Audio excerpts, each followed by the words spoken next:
All right, appreciate it. Good to see you, man. Thanks for all your help. Good to see you, man. Thank you. Okay. Well, tell them God bless them, and I appreciate it. Yeah, it means a lot. Thank you. What's your wife and daughter's name? Okay. Tell them both I said hey. Thank you. Sergeant, how you doing? Very nice to meet you. Yeah, thank you.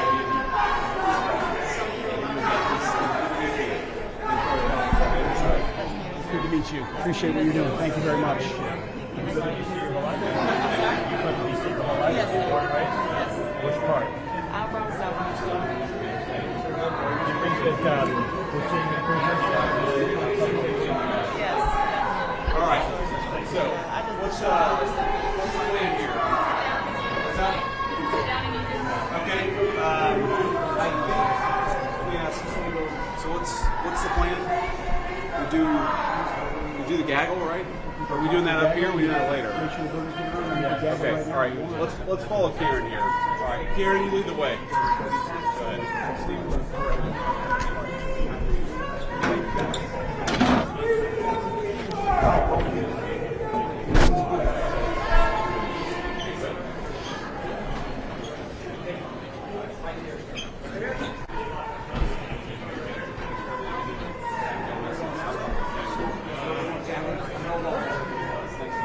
So you can be up here. You can be up. Your audio guy. So just saying, all right. Right here. Great. All right. So you have a few reporters here. So look, guys, what we wanted to do here was a couple things. First of all, we wanted to come and say thank you to the National Guard's folks, to the cops for actually keeping this place safe. If you look at what's happened in Washington, D.C. in just the past 9 days, we've seen a 35% reduction in violent crime. We've seen over a 50% reduction in robberies. We are seeing really substantial effects because these guys are busting their ass. So I want to come here, highlight what they're doing, say thank you in person, obviously pass out a few burgers, but most of all, just send a message to the American people. Look, we don't have to live like this. We do not have to allow our cities to be taken over by violence and disorder and by chaos. You can actually do stuff. You can actually bring law and order to communities. You've just got to have the political willpower to do it. And I think you hear these guys outside here screaming at us. Of course, these are a bunch of crazy protesters. But I'll tell you, a couple of years ago when I brought my kids here, they were being screamed at by violent vagrants, and it was scaring the hell out of my kids. And one of the things that we've done already in Union Station in just 9 days is we've made it a place where people can walk around safely. They can bring their kids again. They can see this beautiful monument, the architecture. They can have a meal with their friends and their loved ones because, again, we brought some law and order back to Washington, D.C. So I want to thank Pete Hegseth and Stephen Miller. I want to thank all the people, the guardsmen here and the police officers who have worked very hard. And I know that we've traded now some violent, crazy people who are screaming at kids with a few crazy liberals who are screaming at the vice president, but I think that's a very worthwhile trade to make because we want our people to be able to enjoy our beautiful cities. And the last thing I'll say is to the American people, D.C. is already safer than it was 9 days ago, but we're going to make it safer still to come. This is your city. You should feel free to come and visit here, have a meal, see all these incredible monuments, and actually enjoy yourself, and that's what we're trying to make happen. And I think that if we set a standard in Washington, D.C., that political willpower can bring some common sense, law and order back to these communities, then maybe some other communities and other cities will follow suit. So it's kind of crazy. You hear these guys outside. They appear to hate the idea that Americans can enjoy their communities, and they do the fact that D.C. a week ago had a higher murder rate than Trinidad and Tobago, which the United States State Department has said you shouldn't visit because it's unsafe. We ought to be able to enjoy great American cities. That's what we're trying to do in the Trump administration, and we want to thank all of our law enforcement and National Guardsmen for making it possible. We made a lot of progress in 9 days. We're going to make a whole lot more. I'll let Pete and Stephen Miller say something, and we'll take a few questions from the reporters. So, Mr. Secretary. Thank you, Mr. Vice President. I'll just start by saying yes and amen to everything you said. The American people, the residents of D.C., deserve a safe and beautiful city. That's our mission. That's what every one of these captains, lieutenants, staff sergeants, specialists, privates, they're here because they're patriots who serve the country and believe we deserve a beautiful, safe capital. And when I talk to all of them, Stephen, we've all had a chance to talk to them, they're proud of this mission. They're proud to be a part of making sure law and order is established here in the Capitol. We're resourcing them with everything they need, working with our law enforcement partners. So the National Guard, the Defense Department is proud to be standing with you and the President in ensuring we have a safe Capitol that is beautiful, that residents can come visit. We're committed to this mission, just like the one at the southern border and in Los Angeles. Our law enforcement officers deserve to be able to do their job safely, and American citizens, putting American citizens and our country first is something President Trump has emphasized from the beginning. So thank you to these troops. I know I always liked a good cheeseburger when I was in uniform, so hopefully we can deliver a few of those. It's an honor to be here with you, and also, Stephen, thanks for everything you're doing. Thank you. And first of all, thank you to the Vice President for bringing us here today. Thank you, Secretary, for your leadership. And most importantly, thank you to the men and women of the National Guard. I think here's the most important point. There are residents who lived in Washington, D.C. their entire lives. Their parents lived here. Their grandparents lived here. And they have lived for generations in intolerable conditions of crime and decay. There are parts of the city, I moved to the city 20 years ago. There are places where I've seen graffiti that has been untouched for 2 decades. There are homeless encampments that have made it impossible for families to use public parks and public recreation for as long as I've lived here.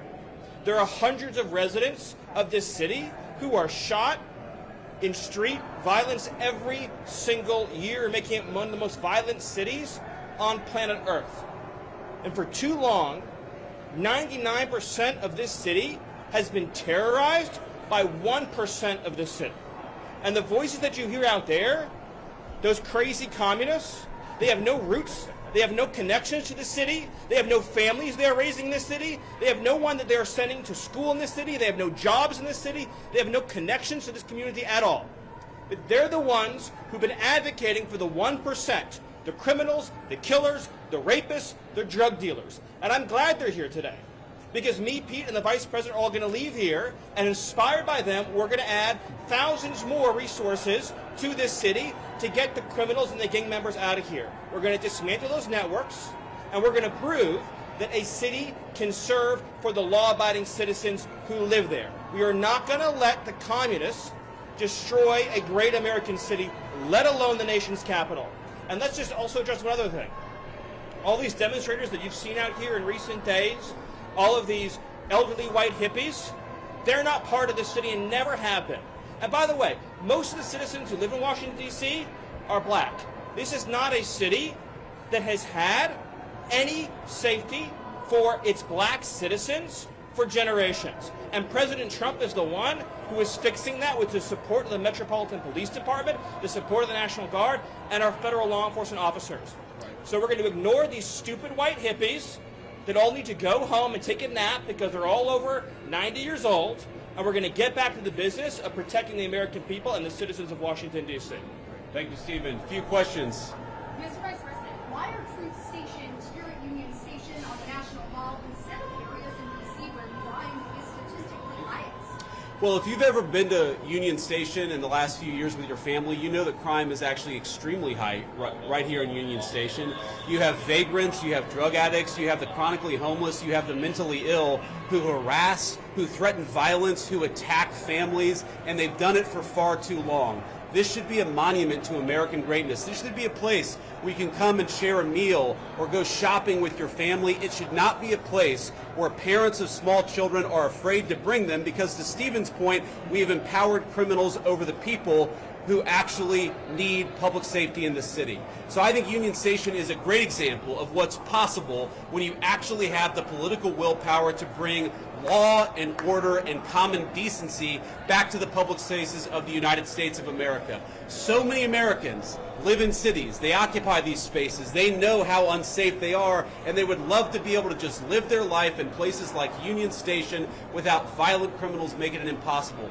We have changed so much in 9 days, and I thought it important to highlight how great of a space this could be, how easy it could be to actually enjoy something like Union Station if you just had politicians who stopped prioritizing violent criminals over the public citizens who deserve public safety in their own communities. And to add to that real quick, we talked to a first responder before we came up here, said this is their #1 call location is Union Station for first responders. So it's not as if this is insignificant. In many ways, this is part of the epicenter. And we go to that and return it to the safe location that it should be. It also frees up resources around the city. And you've seen a majority of the arrests happening in a lot of those places that need help. That's right.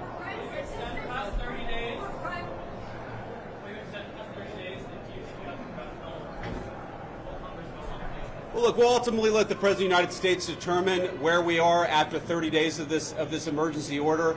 I think that we're going to make a lot of progress over the next 20 days. I think that we're 9 days into this thing. But if the President of the United States thinks that he has to extend this order to ensure that people have access to public safety, then that's exactly what he'll do. If he thinks he doesn't have to do that, obviously he'll make that determination. But what we're going to do is try to empower these guys to do as good of a job as possible to bring public safety and order back to Washington, D.C.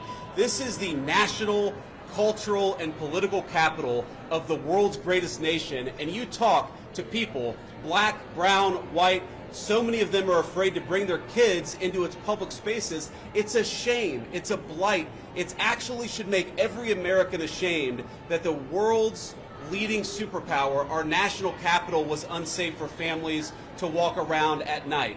That is a disgrace. We don't think that it's acceptable, and thank God we have the presidential leadership to change it, and that's exactly what we're trying to do.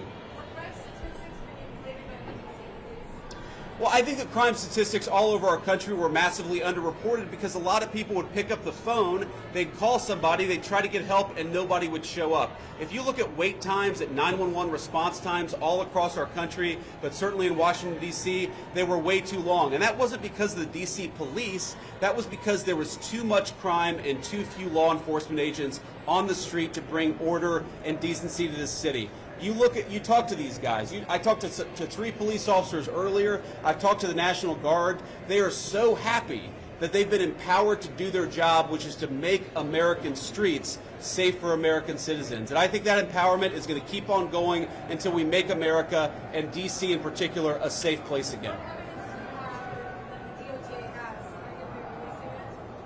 I'm sorry? Are you going to be releasing evidence of this? Of what? That D.C. has a terrible crime problem? You just got to look around. Obviously, D.C. has a terrible crime problem. The Department of Justice statistics back it up. The FBI statistics back it up. Just talk to a resident of this city, this beautiful, great American city. Don't they deserve... I mean, we talk about human rights. We hear these people outside screaming, "Free D.C."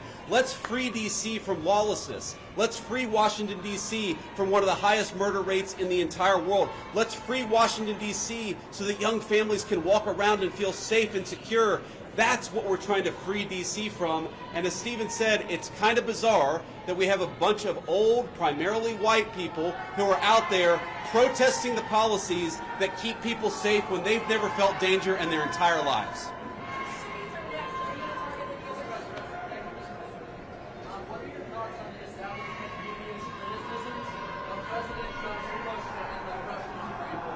Well, I'll let these guys jump in. I mean, look, on the Russia-Ukraine war, we'll obviously have time to talk about that. I think the president campaigned on being a president of peace. He's already ended 6 wars. He's trying to end another. I think it's kind of disgraceful that the American media is attacking the president for trying to bring peace to the world. But most importantly, the president is trying to bring peace to the streets of our own cities. I really can't overemphasize this enough. It's the greatest country in the world.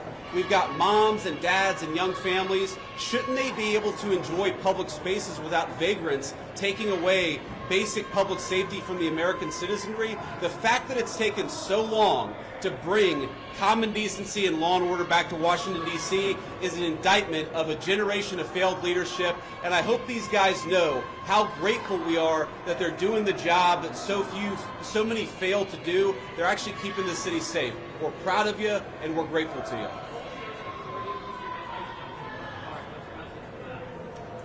I'm sorry?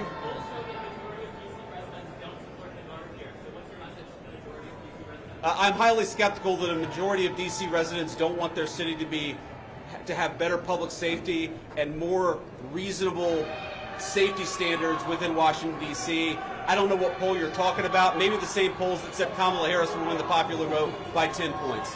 Okay, we're going to stop there. We're going to grab a quick bite with some of the soldiers here and the National Guardsmen who are keeping the city safe. Again, I just want to say we're grateful to these guys. You guys are making D.C. safe again. We're proud of you, and we're grateful to you. Thank you. All right. Thank you, press.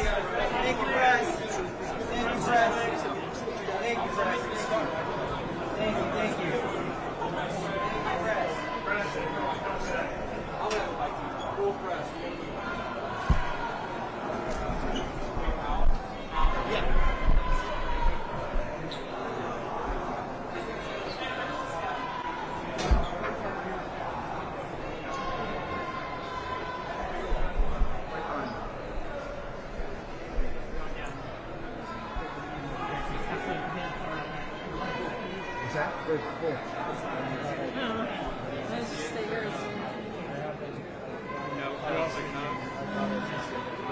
Press one. You go.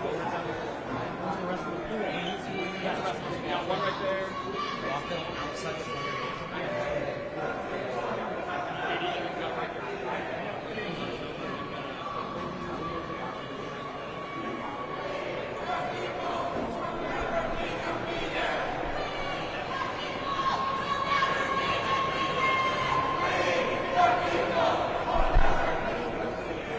Let's go.